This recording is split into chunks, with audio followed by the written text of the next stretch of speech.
Um, so we've already touched upon it, but I want to go a bit deeper into who's missing from the room when policy discussions and governance discussions happen. And in your paper From Pessimism to Promise, you describe young people in Brazil, in Ecuador, India, Namibia that are learning to game the algorithm, not as an act of resistance or any grand political sense, but just as a practical street smart survival strategy. So they game the algorithm to find solidarity, to build livelihoods, to become visible, and these are the users that AI systems are most likely to affect. And at the same time, they are those that are least likely to be involved in their design.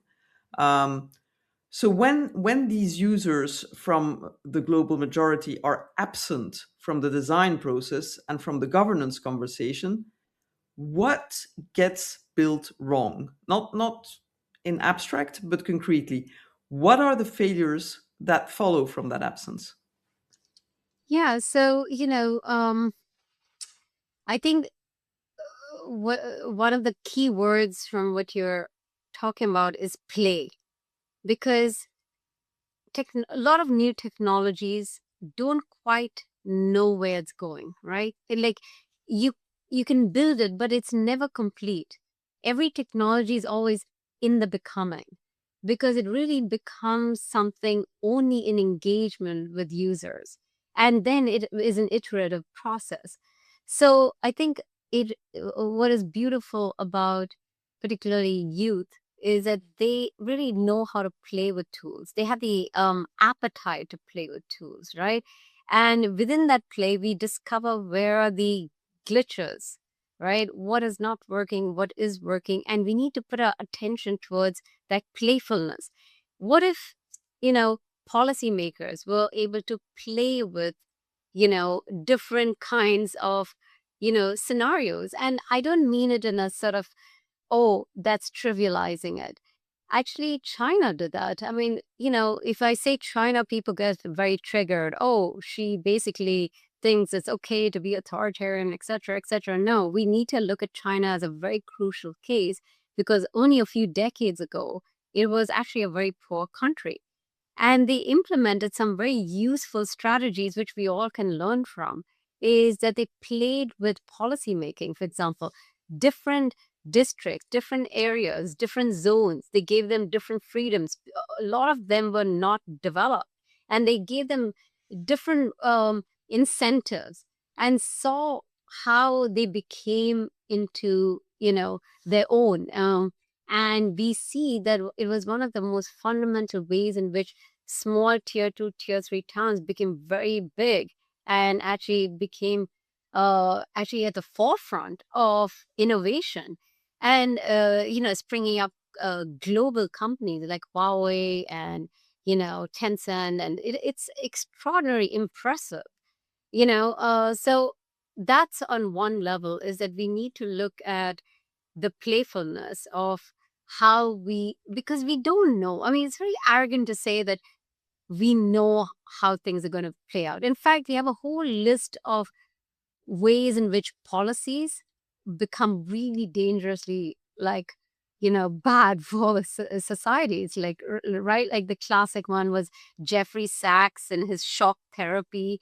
Like this dude is a well-meaning guy from the, like he was, what is he at the UN, he was somewhere head of UN or something, right? And I forgot his title, but Jeffrey Sachs is definitely and continues to be a major power broker in policymaking. And in the 80s, he thought a shock therapy for the whole of Latin America would be amazing, because they would be pushed towards, prosperity, and it destroyed many of them. And it took a decade, to rebuild.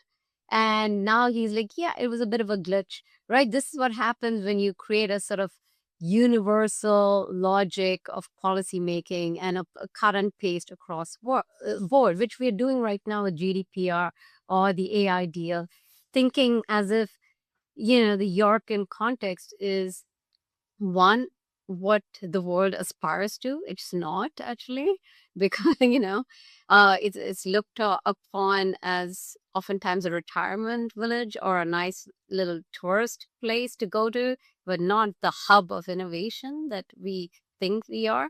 You know, Singapore is more like what many countries aspire to. So I think this is where we have to understand that there's playfulness in policy, which means giving humility to policymaking by recognizing that it requires a certain amount of play. It's a combination of different characteristics and different scenarios to see what really works without playing Russian roulette. I mean, on societies, obviously, you have to have guardrails, but same with technologies, right? We see certain kinds of features get deployed and certain doesn't. And why? But fundamentally, we have to be value driven too, which means that we need to make sure those who are the marginalized majority, and I say that again and again, is we often use the word marginalized as if they are at the margins. They are the sliver of the norm. Actually, it's the opposite. The marginalized majority is the elderly. That makes up half of Europe or more, right? The people with disabilities. And I don't mean people with permanent disability, but if you think about disability as every one of us at some point are going to be incapable of functioning in our fullest capacity. It could be burnouts, it could be depression, it could be all sorts of mental health issues, it could be you are pregnant. If you think about all the reasons that you are not able to be fully capable, that is a certain kind of disability, a different ability, right?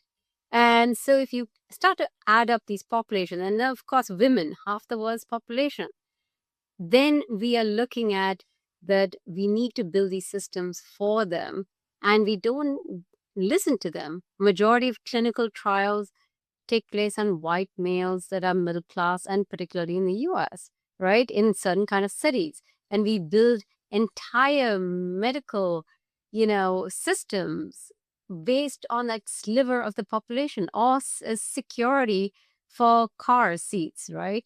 The seat belt is built for the average male size in Europe or the US, which means it just doesn't function as effectively. Like something like 20 to 25% less effective for women, for children. Children are almost never part of the equation of the imagination, right? So, I mean, I can keep going into multiple examples, but the fact is that if we don't seriously start to, you know, make the effort to incorporate different user groups throughout the process and recognize that this is an iterative process. It's not like, oh, let's, now that we've developed the tool, test it out on X and Y. Then we are in trouble, because it could just purely economically, it could just fail, actually. Yeah, I find it actually very striking, your example of car safety, health trials, showing that we keep on repeating the same mistakes, basically. What we're doing now with AI, we've been doing for ages by just focusing on one part of the population and ignoring most of the rest. Um, Looking at your idea of hope and hope as a political position, which I really like, is it's one of the most striking things in your work, which is that optimism should not be seen as naivety, but should be seen as a strategic tool. So being optimistic about our digital future, you wrote in From Pessimism to Promise, it's a moral imperative to design with hope, which is a political claim as much as a philosophical one to a certain extent. And it positions hope not just as a feeling, but as a design principle and a governance demand. So what would governance, AI governance, built from hope or built on hope rather than on fear, actually look like in practice? And how would it maybe trigger a new set of questions, priorities, standards for the world, for Europe, for the global majority? What would it look like if we started thinking with hope at the end of the tunnel rather than fear and extinction? Yeah, thank you. Yeah. I would go as far even as saying that, optimism is also a commitment to change, right? So it's us getting out of bed. What drives us to get out of bed and say, you know what, today is my day. Tomorrow is my day. I'm going to somehow do something that's going to mobilize me, because otherwise we wouldn't get out of bed, right? With if you were depressed and paralyzed with, despair. So I think structurally and constructively, it actually literally, physically, mentally fuels us towards action. It is an action seeking, mindset and emotive drive that's really fundamental to even thinking through on how do we deal with these problems, right? Then we don't need to do it alone, because it's also a social movement, right? Pessimism is also a social movement towards the downward spiral, where what you offer is nihilism or let's blow up the system. And we've seen that work really well, from Brexit to actually the recent elections around the world, including in the US, is that kind of fueling of despair, of almost that, well, what have I to lose? So let me blow up the system, is extraordinarily dangerous. Whereas when you think in terms of hope and you think in terms of incremental hope, that's the other thing. It's like not in terms of grandness, but in terms of the groundedness of how hope is granular. Like, for example, you know, a mother coming home and she's taking care of her elderly mother, and she has a sick child, and her husband's gonna come home late and she has to cook something. She looks at the fridge, she's like, okay, what do I do with this and this? So she quickly, you know uses Lasha or ChatGPT, and says, okay, what can I cook in 15 minutes or half an hour? And that's just a way coping mechanism for care, where she can actually function in a way which doesn't paralyze her. So it's always in relation to what, right?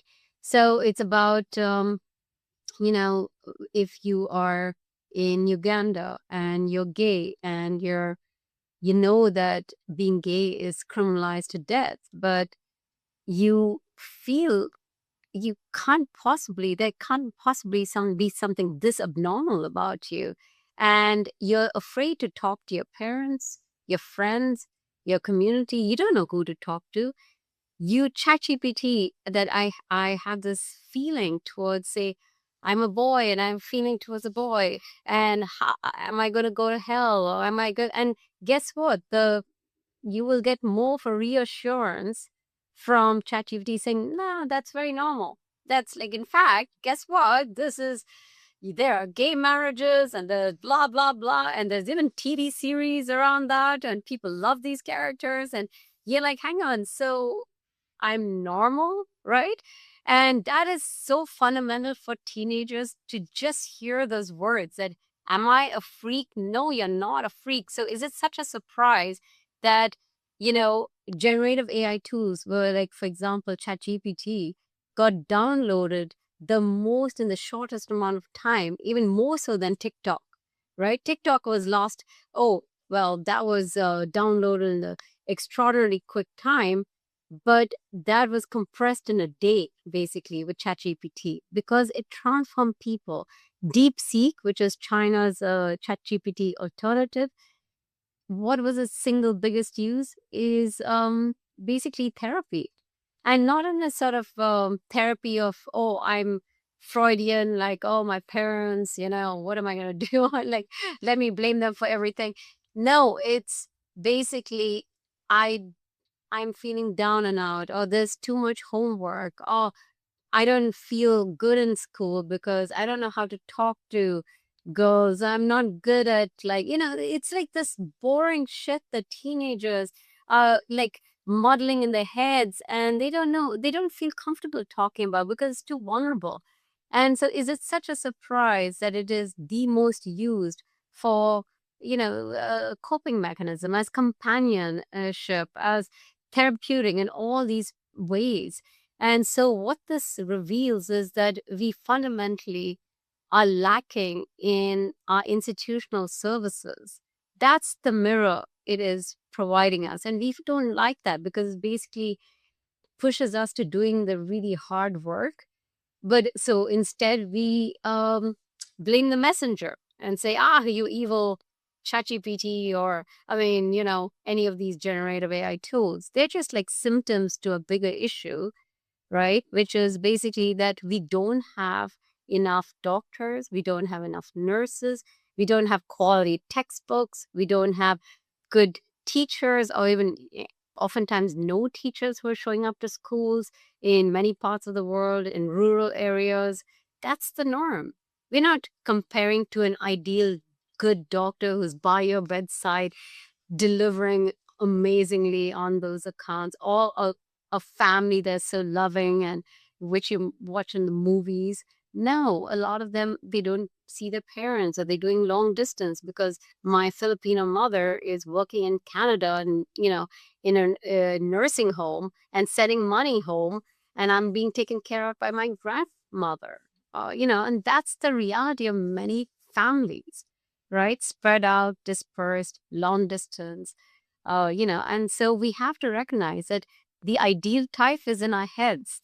Majority of people's worlds are messy, resource constrained, under extraordinary oppressive regimes sometimes. And these digital tools allow for hope in very incremental ways, but very regenerative ways. Um, so what comes across very strongly when I read your papers and book is you're an academic, but you work a lot in the field. I mean, basically, so you're not one of those academics that is in their ivory tower. There's a lot of massive research papers, etc., but has forgotten how normal human beings look like. No criticism on any other academics, but I've known a few. um, so and at the same time, you have that privilege to a certain extent of also being in the rooms where AI governance is being discussed at the highest levels. So when those decisions are made on governance, what is the one thing you most want the policymakers, the people in those rooms to understand, and that you find they consistently seem to not get? What don't they get that you've been trying to make them understand? Well, absolutely. So I do have the privilege to being in a number of these boards, including, say, the e-governance for the UN, and even on the Indian digital economy, and a variety, like for the Brazil's Net Mundial, where they, revived and actually reformed the Internet Bill of Rights. We were there in Sao Paulo, and all these spaces have made me realize that one of the common things is we have double standards towards the, when it comes to the North versus the South. We give a long rope for the North in terms of tech innovation and whether it materializes into value, right? Look at venture capital funding. Amazon took 10 years before it showed a profit.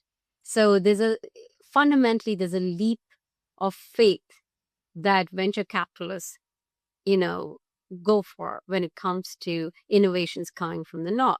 When it comes from the South, you get very impatient. You're like, why isn't it yielding profits? For example, one of my committee members in one of the board meetings said, digital public infrastructures in India has failed.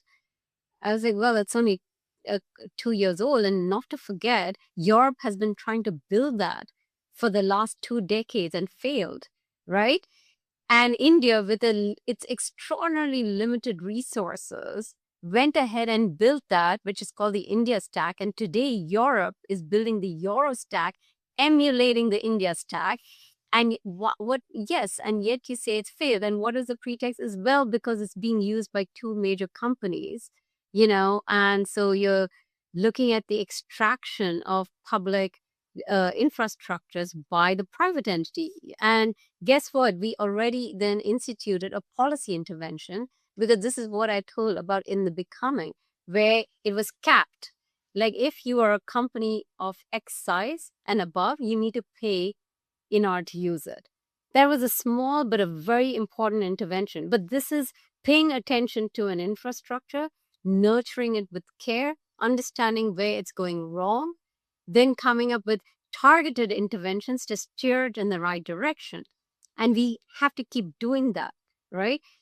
Because nothing is perfect and nobody's perfect. So this is what I mean is about the double standards, is that, when it fails in the South, we look at it, the basket case, the dark continent of Africa, like there it goes again. Like it's like water down the drain, and versus when it comes to the North, we just seem to give it so much leeway.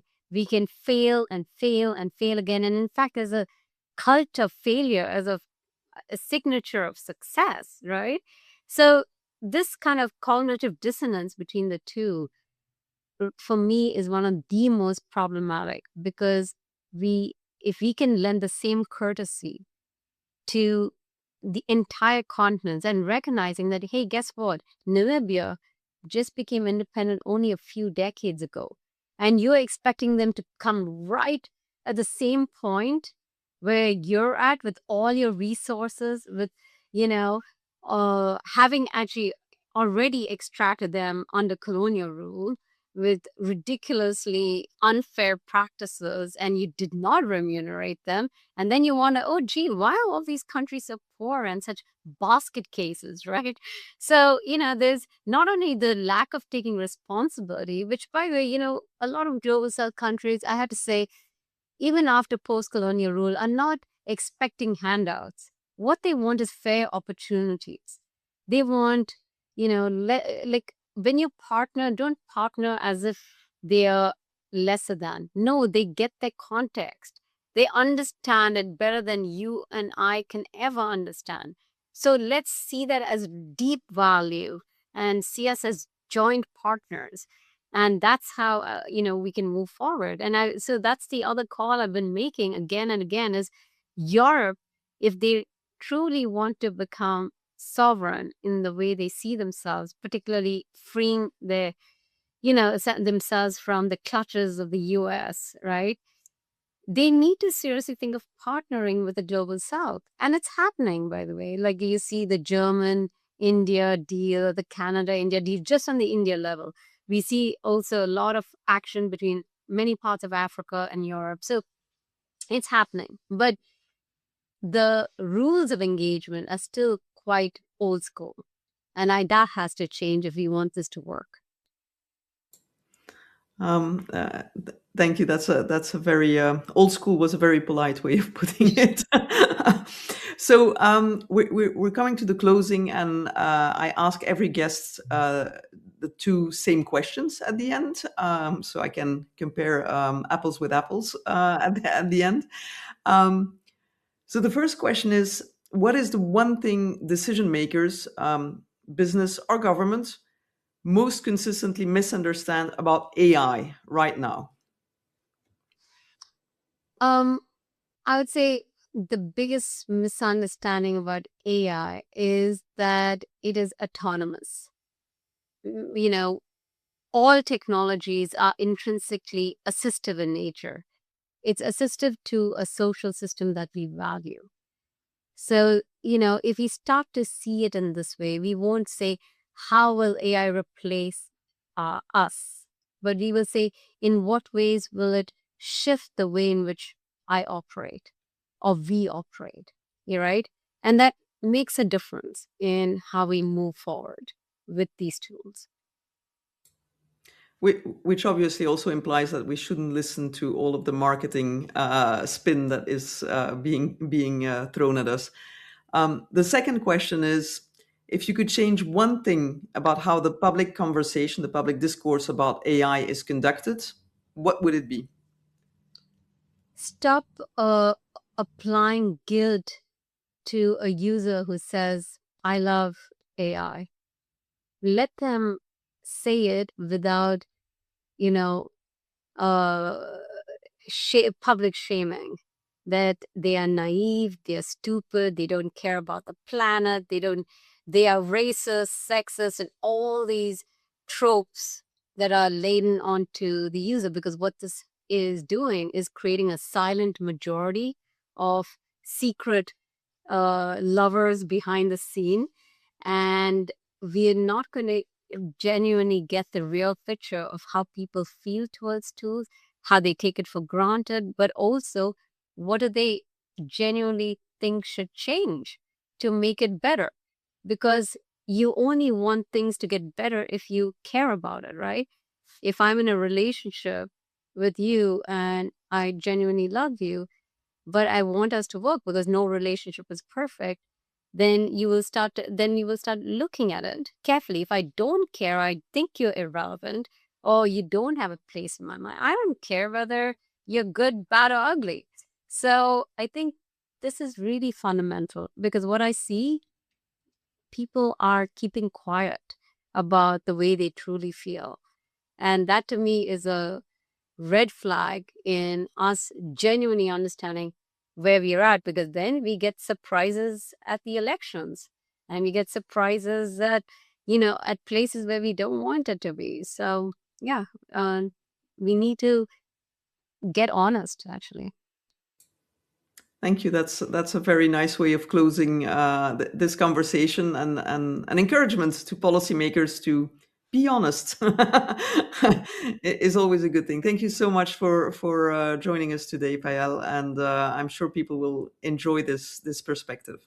No, and thank you for actually creating this platform and, bringing us. I say you're creating a social movement in itself, because that's what you're doing. You're bringing us all together. And I do believe this cumulative voice making Mhm. leads, I hope, to something tangible for the future. So thank you.